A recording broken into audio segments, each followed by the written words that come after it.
हरियाली गाँव हरियाली वाह।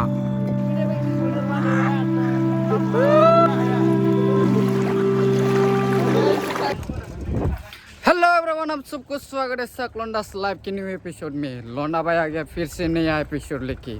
आज का एपिसोड कुछ तमाम होने वाला है। हमारा लौंडा लोग पैदल मार रहा है।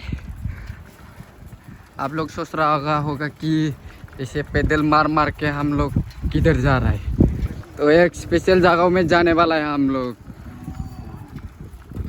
पूरा सनी डे, तमाम हीट गरम। वाह, आगे में एक ब्लॉगर है, वो इधर ही ब्लॉगिंग कर रहा है पीछे बैठ के।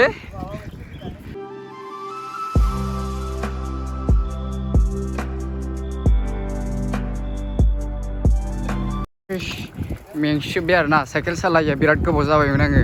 दिनैसो फार्स्ट एसे गोजानाव बिदि साइकेल सालायनाय जाबाय आरोना।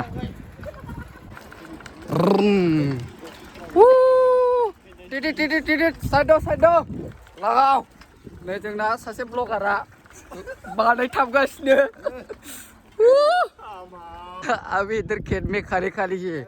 उस दिन बहुत बानपानी हुआ था ना, इसलिए इधर थोड़ा बहुत सूख गया। अभी इधर खेती बाड़ी करने वाला है।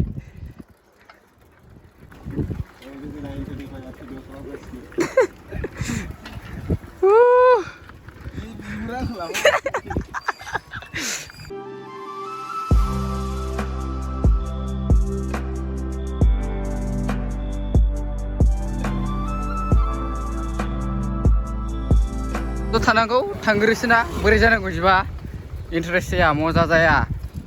फाग्ला बायदि पेडेल मारिगासिनो जोङो गरमाव, फुरा गरमाव। जायगायाबो गला, मानसिफ्राबो गला गोजा, फुरा गरमाव हिट। दायो नोंथांमोना जोंनि साइडनि एरियानि माखासे भिउफोरखौ नायनानै लानो हागोन, गामि ओनसोलनि जायगाफोरखौ आरोना। फुरा हिट नुवाखै? हाग्राबारि गोजा, फुरा नेचारेल। बारफ्राबो हिटल' नांखायो तामामनो। खिन्थु मोनायाव एसे गिनांगौ जायो, लख्राफ्रा बाग्लेवाफ्रा बारसिनलाबायो आरो। हारसिं हारसिं थाबायजाया इयाव, नोगोद बारसिनखायो जायखिया। नुवाखै? नै जायगाफ्रा फुरा हेभि। ओरै नै गेजेराव सिसु बिफां दंलायबावोसो, माउसटेट हिटखा। गामिनि लामा होनबाथाय फुरा सिल सिल जाखायो।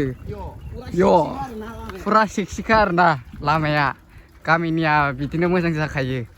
एसे माबानियासो टाउन खाथि, एसे माबानियासो गाज्रि जायो। खिन्थु जोंना मोजां लामाया, हाइफाइ। वाव, हरियाली गाँव हरियाली वाव, कुल हिटखा। सोरबा सोरबा आंखौ फाग्ला सानसिगोन खोमा, सान्दुं गोसायाव मा गामसाखौ नुवाखै खर'आवसो।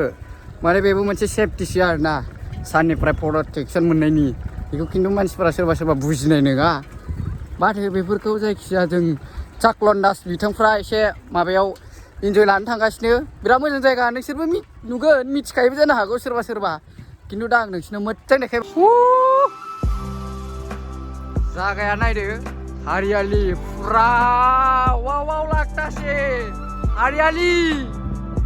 बेफोरसो ओजोंबो दुब्लि गेजेरजों लामा। वाव, आरो ओरैजाय सिदा नुहुरबाय एसे सान्दुंआ दोमैबावबा हाजोसो नुहुरबावो, भुटाननि हाजो। मा एसे मोजां। नै दाउआ बिरलांबावबायसो, आइया माइरे। फुरा हिट। बेबायदि जायगा गैया जोंनि साइडआवसो, बिराद मोजां जायगाया।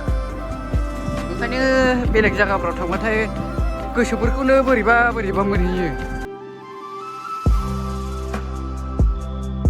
दायो नै जायगाया मोनसै। नैयाव गामिफ्रा बर'फोरानो आरो, बै जायगानिफ्राय खारबोनाय बिसोरो। ओमफ्राय नै साइडआव नै थालिर बागान, 7 इन्सि 5 इन्सि बानाना बागान। वाव, देनां मोनबा नोंथांमोना सोरबा नांगौबा लांफैनो हागोन। बिराद मोजांखा, बागानाबो बिराद मोजां जायो। आरो नै माइबारियाबो खाथियावनो बरिया। जेसेबांखि अखा हाया मानो, दैबाना जाया मानो, खिन्थु नैबे जायगाया लोमा, ओरैबायदि गोजौखाना मोजां। बेसा मोसौआ सान्दुङाव थाबाय थानानै दै गांदों। ओइ जायगाया फुरा हिट।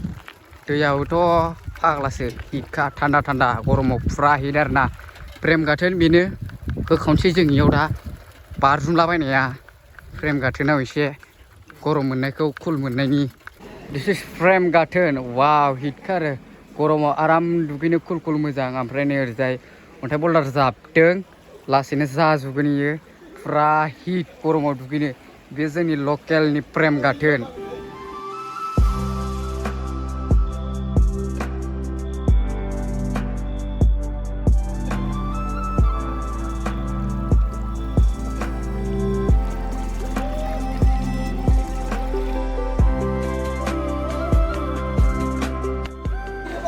मा गवाथ'आ लाइट थांनांगौ नैबेनो मोजां मा दारागाव मा सरलपारा बेनो मोजां जोंनि लकेलानो मोजां बेफोरबायदि प्लेस गैया एकदम कुल जायगाफ्राबो साफा गोजा दुगैनो बिराद मोजां आरोना आराम नै जोंना लन्डाफ्रा होगासिनो दुगैनायाव जायखिजाया आंबो दुगैनोसै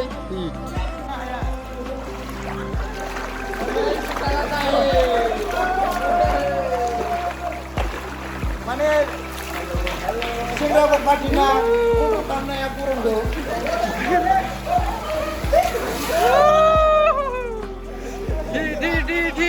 मा सरलपारा मा दारागाव सारागाव नांगौ बेनो मोजां जोंना फ्रेम गाथोनानो लकेलावनो दुगै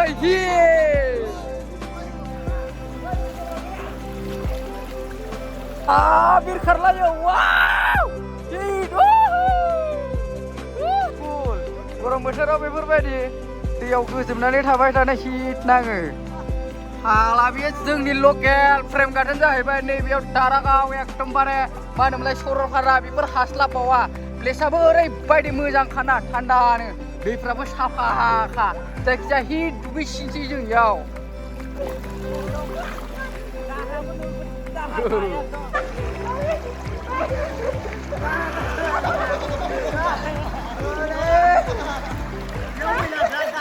नै फ्रेस जाखांनानै एबार वाव लागाव फोनगासिनो आरोना दाफावगासिनो आसला जोंना ब्रादारा ओमफ्राय जोंनियाव दा फ्रेस जाखांबाय ओमफ्राय जोंनिफ्राय ब्लड लांसै होमबा दिनैनि एपिसडखौ इयावनो दोनथ'नोसै उनाव लोगो मोनगोन साख्रना बिथांखौ नेक्स्ट एपिसडजों लोगोसे होमबा बाय बाय